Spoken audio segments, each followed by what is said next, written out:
يعني ايه بي تو بي؟ يعني ايه سيرفيس بروفايدر؟ يعني ايه جروث استراتيجي؟ اللي هو دلوقتي انا عندي خدمات وعندي عملاء، العميل لسه مش فاهم خدماتي ولا يعرف ان انا موجود، فانا دلوقتي لو انا عايز ابيع الخدمات بتاعتي دي للعميل بتاعي هعمل ايه بالظبط؟ يعني انت بتحل الكونفليكت ما بين الكونفليكت الماركتنج والسيلز. بالظبط. ليه كتير باجي اشوف اعلانات بزنس ديفلوبر وظيفه بلاقي ان هو بي تو بي سيلز. مش ضمني ان انت الطريقه اللي انت بتشتغل بيها دي هتجيب نتيجه. اقول له انت قاعد معايا اهو.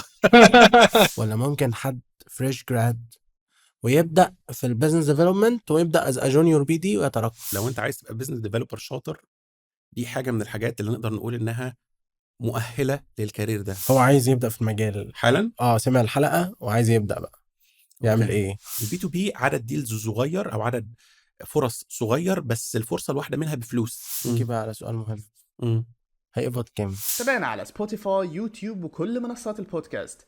كاريري كاست، دليلك العملي لكل مجال.